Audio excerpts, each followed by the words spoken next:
Donc, comme on l'a lu, on poursuit notre étude. Bonjour d'abord et bienvenue à tout le monde. On poursuit notre étude dans Luc 16 et en fait, si vous étiez là les 2 dernières semaines, on avait commencé et le Seigneur parlait aux pharisiens, mais il y avait ses disciples dans la foule et le Seigneur parlait de l'argent, de la gestion de l'argent notamment. Donc, et aujourd'hui, le texte, l'histoire que Steve vient de lire, c'est dans la continuité. Donc, il est toujours en train d'enseigner sur l'argent, mais il met l'emphase sur la vie éternelle, comme on va le voir. Donc, comme on l'a vu, ça parle un peu d'enfer. Moi, je stresse à chaque fois que je parle d'enfer. Et en plus, maintenant, on sait que des gens peuvent se lever et frapper le prédicateur. Donc, si vous n'aimez pas le sujet, attendez jusqu'à la fin. Ça finit bien, ça se termine bien. Mais c'est de ça qu'on va parler. Donc, comme on l'a vu, c'est l'histoire de 2 hommes. Un qui est riche et un autre qui est pauvre. Le pauvre s'appelle Lazare. Il manque du strict minimum. Et un jour, il meurt et il se retrouve dans l'au-delà. Et dans l'au-delà, il est consolé, etc. Il ne connaît plus la pauvreté ni la souffrance. Le deuxième est très riche. On ne connaît pas son nom, mais on l'appelle juste l'homme riche. Il mène une vie agréable sur la terre. Et un jour aussi, il meurt et il se retrouve dans l'au-delà avec Lazare. Moi, en préparant le message, je voyais, on parlait de leur vie, mais la grande partie de l'histoire se passe dans l'après-vie, dans l'au-delà. Et je voyais comment la vie, le Seigneur parle de la vie, mais c'est bref, et le Seigneur fait un focus sur leur existence après la vie sur terre. Et moi, ça m'a rappelé, quelqu'un m'a dit, à chaque fois je dis quand j'étais au Cameroun, mais ça m'a rappelé une fois quand j'étais au Cameroun, j'ai passé 20 ans de ma vie au Cameroun, donc c'est ce qui me parle le plus. Je ne sais pas comment c'était vous, mais nous dans le système, en tout cas au lycée, on était très nombreux dans les salles de classe, on était 100, et ça fait que c'était très difficile pour les professeurs de faire cours. Il y avait des gens turbulents qui lançaient des phrases aux profs. Ils lui disaient hey, « votre chemise n'est pas belle », et ils se retournaient, mais ils ne pouvaient pas retrouver qui a dit, parce qu'on était 100. Mais je me rappelle, c'était un prof d'histoire géo, il aimait se venger, il avait son jour, c'était quand il remettait les notes. Donc quand on faisait les écrits, il entrait un jour dans la salle, il avait toutes nos 100 feuilles dans sa main et il nous regardait. Et il y avait un doigt au milieu des feuilles, son doigt séparait ceux qui avaient au-dessus de 10 et ceux qui avaient la sous-moyenne. Et donc il remettait les feuilles en commençant par les plus nuls. Et à chaque fois, lui il lançait des phrases maintenant. Il disait, c'est vrai si un gars était élégant, il disait, mais vous êtes très élégant, monsieur, mais c'est tout ce que vous avez. Et il disait, vous avez 5 sur 20. Et il disait des choses comme ça. Et un jour, je me souviens parce que c'était la meilleure punchline de toute ma scolarité. Un jour, il y avait un gars, il a remis les feuilles, donc les sous-moyennes étaient passées en dessous de 10. Et puis, le souffle de soulagement, tout le monde sait qu'il a validé. Mais il y avait un gars qui est passé en dernier. On s'est tous regardés, on a dit, mais pourquoi il passe en dernier ? On sait ceux qui avaient de bonnes notes. Et ce gars n'avait pas de bonnes notes en général. Et donc là, il se lève, il vient prendre sa feuille fièrement. Et le prof lui dit, j'ai mis votre feuille en dernier parce que vous étiez l'exemple parfait de ce qu'il fallait pas faire. Et c'était la meilleure punchline de ma scolarité. Bref, en gros, quelquefois, on enseigne par le mauvais exemple. Et ce jour, le prof voulait enseigner par le mauvais exemple. Et c'est un peu ce que le Seigneur fait ici. Il parlait de l'argent, de la gestion de l'argent. Et maintenant, il prend un homme riche pour enseigner par le mauvais exemple de comment il ne faut pas mener sa vie. Donc l'histoire racontée par le Seigneur n'a pas pour but direct de montrer qu'il faut être charitable, même si c'est vrai. Mais l'histoire racontée par le Seigneur a pour but de montrer à quel point c'est complètement vain de posséder tous les biens de la terre et de perdre son âme. Et je nous suggère, pour tirer l'essence de l'enseignement du Seigneur, de regarder l'histoire en 3 parties. D'abord, le Seigneur parle des conditions de la vie des 2 hommes sur la terre, l'homme riche et Lazare. Ensuite, il parle de leur mort aux 2. Et à la fin, il parle de leur séjour dans l'au-delà. Donc leur vie, leur mort et puis leur séjour dans l'au-delà. D'abord, leur vie sur la terre. Comme on voit, le Seigneur met l'accent sur le fait que pour le riche, sa vie sur la terre était remplie de joie, d'abondance, alors que pour le pauvre, souffrait, il n'avait pas de quoi se soigner. Donc je relis au verset 19. Il y avait un homme riche qui s'habillait de pourpre et de fin lin et qui chaque jour menait joyeuse et brillante vie. Donc le Seigneur montre que le riche a tout ce dont un être humain a besoin. Il a le confort matériel, probablement il a la reconnaissance de la société et sa vie de tous les jours est décrite comme joyeuse et brillante. Et quand j'y pensais, quand je regarde les gens qui habitent à Paris ou en Île-de-France et même dans cette église, j'ai l'impression qu'on n'est plus, la majorité d'entre nous en tout cas, on est plus proche de l'homme riche que de Lazare. Je voyais que la pauvreté, le seuil de pauvreté, c'est ceux qui vivent avec moins de 2 euros chaque jour. Et il y a plus de 10% des êtres humains qui vivent avec donc 700 millions d'êtres humains sur Terre qui vivent avec moins de 2 euros par jour. Et quand je pense à ça, je me dis, nous qui sommes ici, on est plus proches d'être riches que d'être des pauvres. Et nous qui vivons en Île-de-France, je pense qu'en Île-de-France, l'individu moyen mène une vie qu'on peut qualifier de brillante et de joyeuse. À Paris en particulier, la majorité des personnes qu'on rencontre essayent de faire de bonnes études, essayent de bosser dans de bonnes boîtes, essayent d'exceller, en tout cas, sur le plan académique et professionnel. Et le reste du temps, on a des bons restos à Paris, on a des bars, on a des beaux apparts. Et j'ai l'impression que brillant et joyeux, c'est un peu ce qui caractérise la vie des Parisiens. Et un autre point commun qu'on a avec le riche, c'est que chaque jour à Paris, sur notre chemin, on croise des personnes pauvres. Et le pauvre qui était sur la route de l'homme riche s'appelait Lazare. Le Seigneur parle de lui, toujours au verset 20, il dit « Un pauvre du nom de Lazare était couché devant son portail, couvert d'ulcères. Il aurait bien voulu se rassasier des miettes qui tombaient de la table du riche. Cependant, même les chiens venaient lécher ses ulcères. » Donc on voit que Lazare, c'est un pauvre qui a tellement faim qu'il veut juste les miettes qui tombent de la table du riche. Son corps est recouvert d'ulcères et les hommes qui passent chaque jour n'ont pas de compassion pour lui. Ils se sont habitués à le voir. Un peu comme nous, on s'habitue à voir des mendiants. Et perso, j'ai l'impression d'être de moins en moins sensible en voyant les mendiants. Et c'est un peu ce que Lazare vit. Il n'est plus reconnu par les personnes qui passent. Et les chiens ont plus de compassion pour lui que les hommes. Les chiens voient ses plaies et essayent de faire comme ils peuvent pour panser ses blessures. Ils viennent lui lécher son corps recouvert d'ulcères. Et un commentateur notait qu'avec le style du Seigneur ici, c'est peut-être une parabole, mais c'est peut-être une histoire qui a vraiment eu lieu, que le Seigneur rapporte. Et donc Lazare va enfin mourir, probablement à cause de ses souffrances, de ses maladies. Mais l'homme riche va mourir aussi. Et donc la deuxième chose que le Seigneur montre, c'est que malgré leur confort de vie différent, les deux hommes vont connaître la mort. D'abord, il commence par le pauvre, verset 22, le pauvre mourut. L'histoire nous parle de la mort du pauvre en premier, et c'est probable que l'homme pauvre est mort avant le riche. Et j'ai regardé, je crois que les pauvres ont plus de chances de mourir que les riches. Et j'ai regardé une statistique de l'INSEE, je crois, qui disait que les personnes qui font partie des 5% des gens les plus riches ont une espérance de vie de 13 ans supérieure aux personnes qui font partie des 5% les plus pauvres.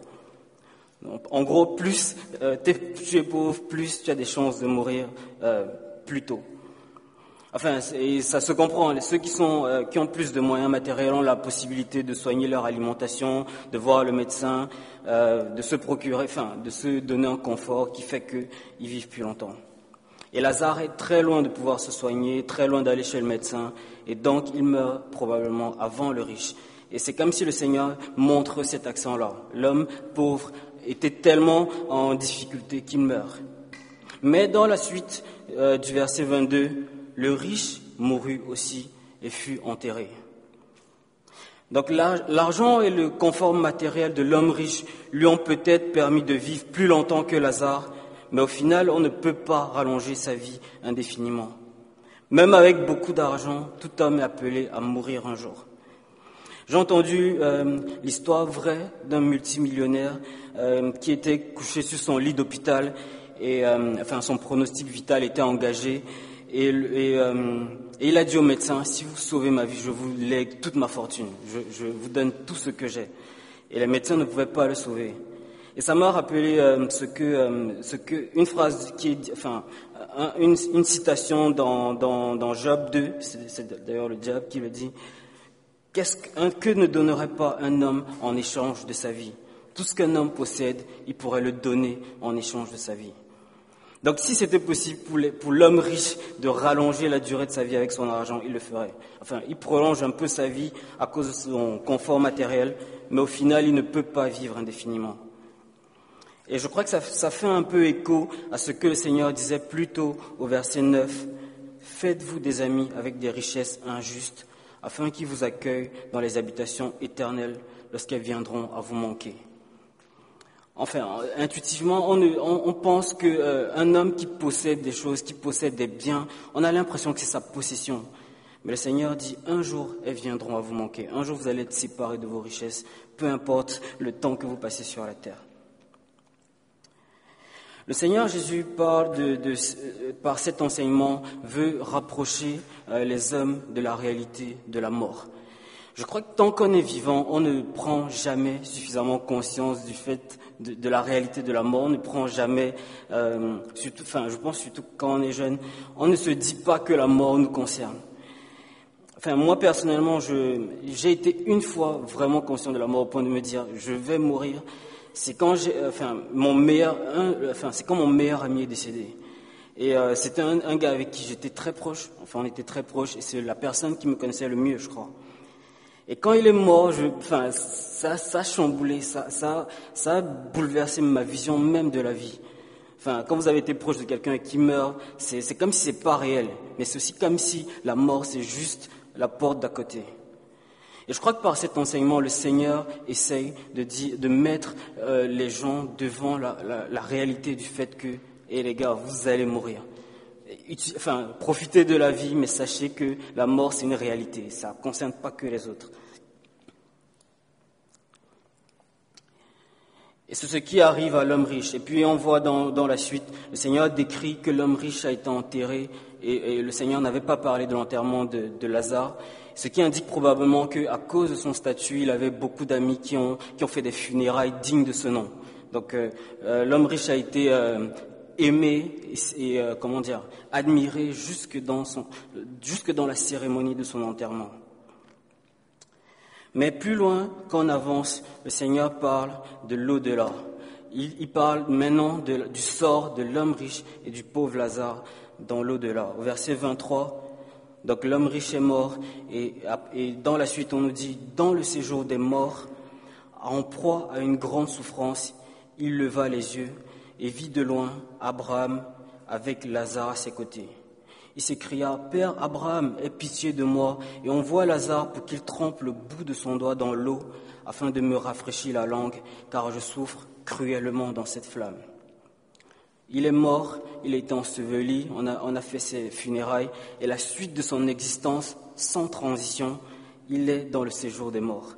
Il n'y a eu aucune intervention, donc c'est la suite logique, c'est l'enchaînement logique des choses. Un homme vit, meurt, se retrouve dans le séjour des morts. Il est conscient, il n'est pas endormi, et il est conscient de ce qui lui arrive.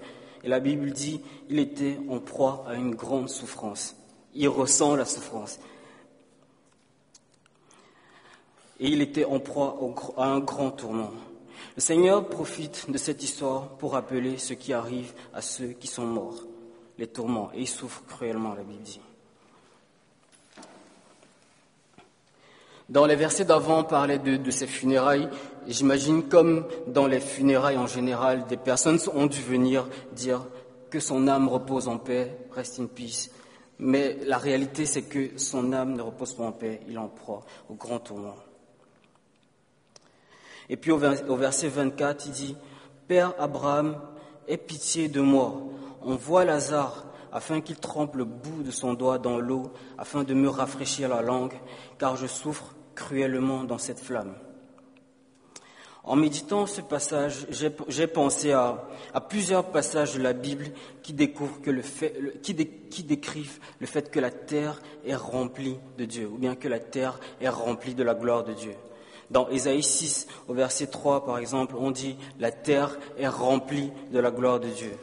Ou dans le psaume 33, verset 5, on dit « La bonté de Dieu remplit la terre ». La bonté de Dieu, on le voit c'est sa générosité, c'est l'élan avec lequel Dieu nous donne toutes les bonnes choses sur la terre.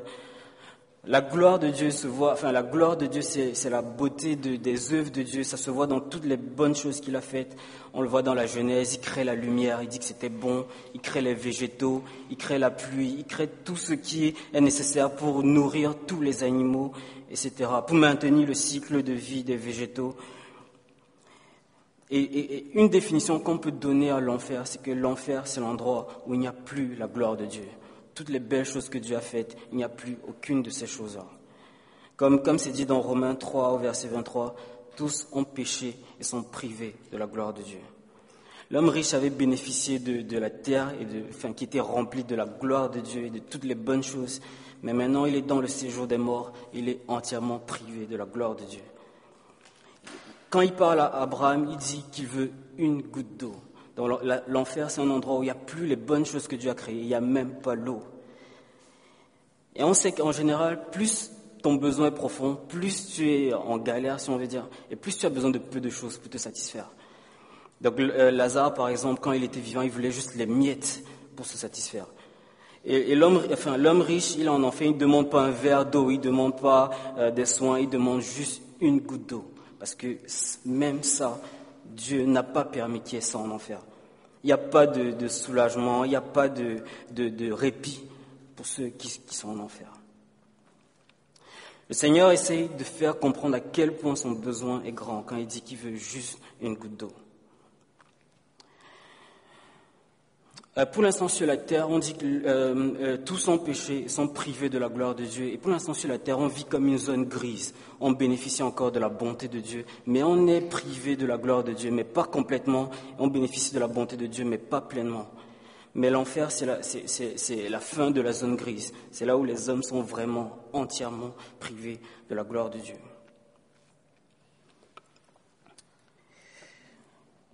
Et Abraham lui répond... Mon enfant, souviens-toi que tu as reçu, au verset 25, tu as reçu tes biens pendant ta vie et que Lazare a connu les maux pendant la sienne. Maintenant, il est ici, consolé, et toi, tu souffres. De plus, il y a un grand abîme entre nous et vous, afin que ceux qui voudraient passer d'ici vers vous ou de chez vous vers nous ne puissent pas le faire. Donc, dans la réponse d'Abraham, on comprend qu'il n'est pas seul dans l'endroit où il se trouve. Il dit de chez vous vers nous. Vous ne pouvez pas venir vers nous. Mais on comprend aussi que lui et ceux qui sont dans cet endroit n'auront jamais de sauveur. Personne ne peut venir vers eux. Et personne ne viendra à leur secours, même pas pour soulager leur douleur.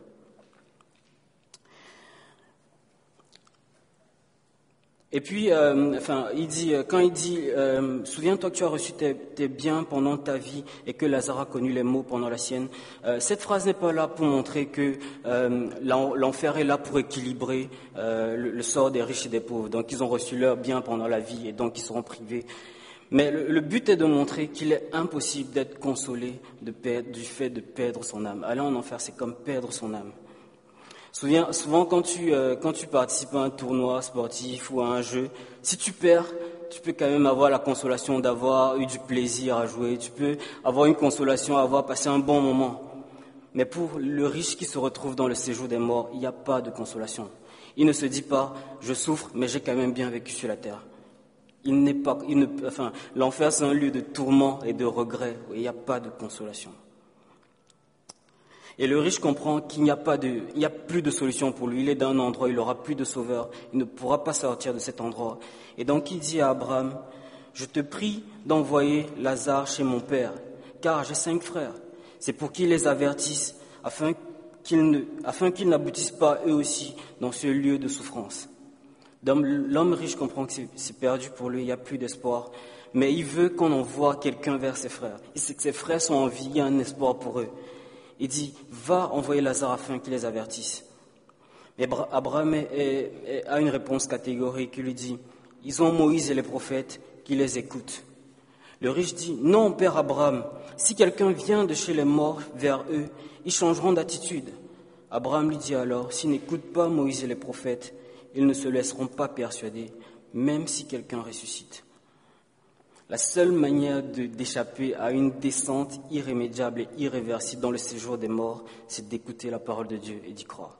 Et la parole de Dieu ne sera pas annoncée par des anges, la parole de Dieu, c'est celle qui est dans la Bible, c'est celle qui sera toujours annoncée par des hommes. Et Abraham lui dit, c'est le seul moyen d'échapper. Pour le pauvre, donc ça c'est le cas du riche. Pour le pauvre Lazare, c'est une autre histoire. Au verset 22, on dit, le pauvre mourut et fut porté par les anges auprès d'Abraham. Comme le riche, le pauvre est aussi mort. Mais contrairement au riche, on décrit un événement spécial qui se produit.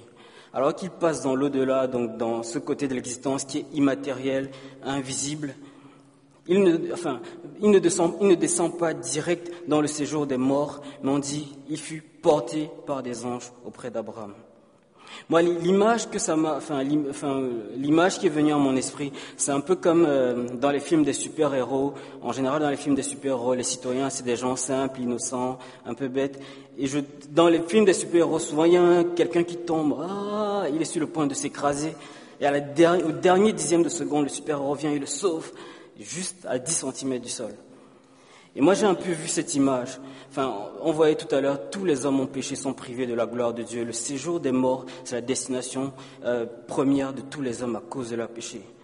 Mais à Lazare, ça ne lui arrive pas. Quand il descend dans le séjour des morts, il y a un secours exceptionnel qui arrive. On dit, des anges viennent le porter et il est porté par les anges auprès d'Abraham. Et au verset 23, à la fin du verset 23, il leva les yeux, il vit de loin Abraham avec Lazare à ses côtés. Lazare est auprès d'Abraham. Et Abraham, ça symbolise, Abraham, c'est l'homme avec qui Dieu a fait une alliance, c'est l'homme à qui Dieu avait promis, à cause de toi, toutes les familles de la terre seront bénies. En toi, toutes les familles de la terre seront bénies. Abraham, c'est l'homme, c'est dans sa descendance que Dieu a envoyé le Messie. Et on peut dire, d'une manière, c'est à cause de son alliance qu'on a eu le Messie. Donc c'est un peu le symbole de tous ceux qui ont cru en Dieu, qui ont cru en l'Évangile en tout cas. Et l'homme riche voit Lazare dans la gloire, avec Abraham, avec tous les saints dans le paradis. L'homme riche passait tous les jours auprès de Lazare. Il se trouve que Lazare était un croyant. Lazare était un croyant, un fils de Dieu. Il était pauvre sur la terre, mais maintenant dans le ciel, il est riche. Et je repensais à ce qu'on voyait dans 2 semaines dans Luc, au verset 9, c'était dit, faites-vous des amis avec les richesses injustes, afin qu'ils vous accueillent dans les habitations éternelles lorsqu'elles viendront à vous manquer. Si l'homme riche avait eu un peu d'humilité, il aurait pu, avec ses richesses, devenir ami avec un fils de Dieu qui était à sa porte tous les jours. Et qui sait si lui aussi n'aurait pas cru en Dieu et s'il ne serait pas devenu un fils de Dieu. Mais peut-être qu'il n'avait pas eu le conseil du Seigneur, il n'a pas géré ses richesses en considérant la vie éternelle. Et il vit maintenant dans le séjour des morts et c'est irréversible. Donc, que faire de cet enseignement, de cette histoire? D'abord, s'il y a des riches parmi nous, et je crois, on est plus près d'être riches que d'être des pauvres, à mon avis, en moyenne. L'intelligence que l'homme riche n'a pas eue et que les hommes n'ont pas de manière naturelle et que le Seigneur nous appelle à avoir, c'est que l'homme riche était mortel. Et le Seigneur nous appelle à compter nos jours, comme dit le psalmiste. Le Seigneur nous appelle à considérer que nous sommes mortels, nous sommes sur terre pour un temps limité. Chacun de nous a une durée de vie connue de Dieu. L'homme riche avait été aveuglé par son confort temporel et il avait pensé que c'était une situation permanente. Et c'est le danger contre lequel le Seigneur veut avertir ceux qui l'écoutent. Le Seigneur ne demande pas forcément aux gens de renoncer aux richesses s'ils en ont. Si Dieu, comme Paul disait à Timothée, toute chose est bonne, tant qu'on en profite en rendant grâce à Dieu. Dans 1 Timothée 4. Mais le Seigneur demande, comme il disait au verset 13, de ne pas être des serviteurs de l'argent, de ne pas être au service des biens matériels. Comme il disait au verset 13, aucun serviteur ne peut servir deux maîtres, car ou il détestera le premier et aimera le second, ou il s'attachera au premier et méprisera le second. Le Seigneur essaye d'employer des mots forts pour convaincre les hommes de servir Dieu avec leur richesse, plutôt que de consacrer leur vie à servir leur richesse. Pour nous qui sommes à Paris, beaucoup d'entre nous, on peut entrer dans le cycle de poursuivre des carrières, de poursuivre l'excellence, et je crois qu'il n'y a rien de mauvais à cela. Mais le Seigneur nous appelle à considérer et à servir Dieu avec nos dons plutôt que de poursuivre nos propres ambitions et d'être des esclaves de nos propres ambitions.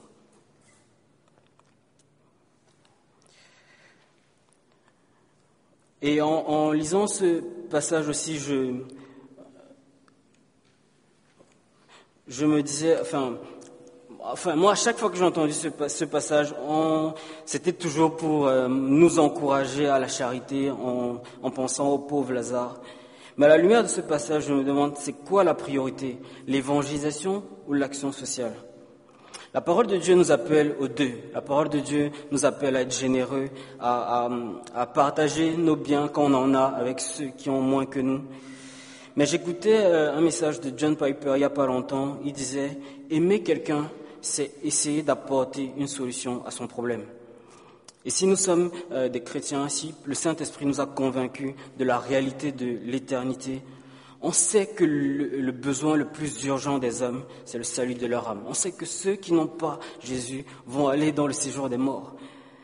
On sait qu'il y a un seul moyen d'être sauvé, c'est par Jésus. Et John Piper disait, s'il aimait quelqu'un, c'est apporter une solution à ses problèmes. Un amour vrai et profond, c'est d'apporter une solution au problème le plus urgent. Le problème le plus urgent des hommes, c'est quand même le salut de leur âme. À quoi servira un homme de gagner la terre s'il perd son âme? Et ça se voit aussi, dans le verset 30, le riche dit, Père Abraham, mais si quelqu'un vient de chez les morts, ils changeront d'attitude. Même l'homme riche dans le séjour des morts sait que la priorité pour ses frères, pour sa famille, c'est qu'ils changent d'attitude vis-à-vis de Dieu, qu'ils se repentent et qu'ils mettent leur foi en Dieu. Il veut envoyer en tout cas quelqu'un du séjour des morts pour aller annoncer l'évangile à ses frères pour qu'ils changent d'attitude. Donc, je remercie Dieu pour notre Église. Il y a des personnes qui sont engagées pour les actions sociales, notamment, il y a des frères qui vont aider, faire un service auprès des SDF. Et je pense qu'il faut continuer, c'est bien. Mais on a aussi dans l'Église une volonté de continuer l'évangélisation. Et je crois qu'en tant que chrétien, c'est la chose qu'on peut apporter au monde.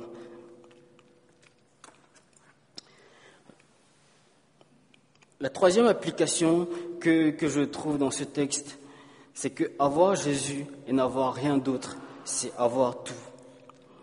La morale de l'histoire, ce n'est pas que les pauvres iront au paradis. Être pauvre, ce n'est pas une condition pour aller au paradis. Il y a des pauvres qui sont méchants. Et les pauvres n'iront pas au paradis simplement parce qu'ils sont pauvres.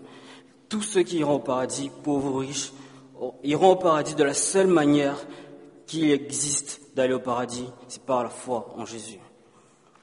Dans Proverbes 6, au verset 30, j'ai pensé à ça.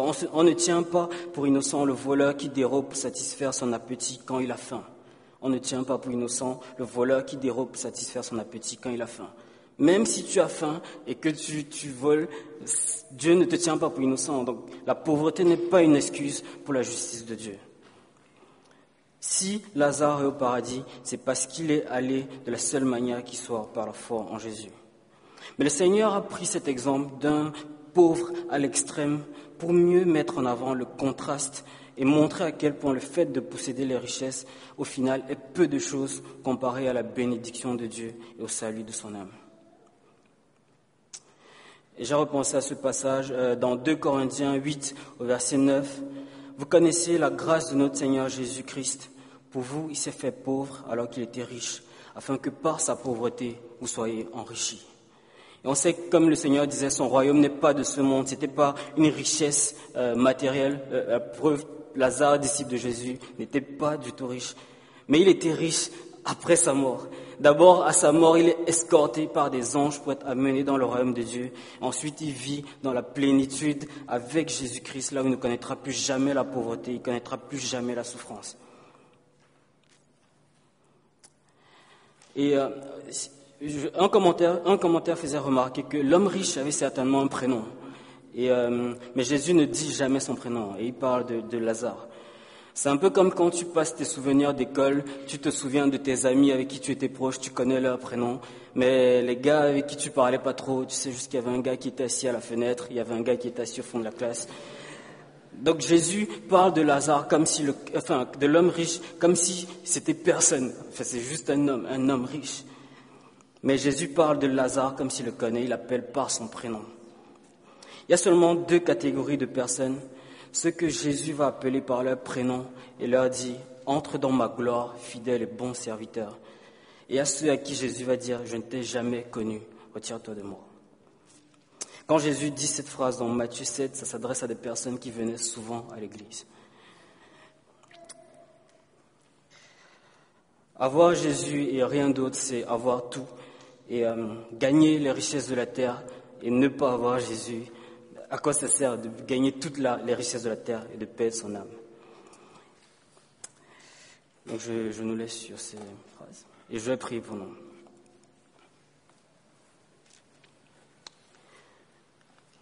Merci Seigneur pour ta parole. Notre Père, Père, tu vois notre incapacité à percer la profondeur de la pensée de Jésus.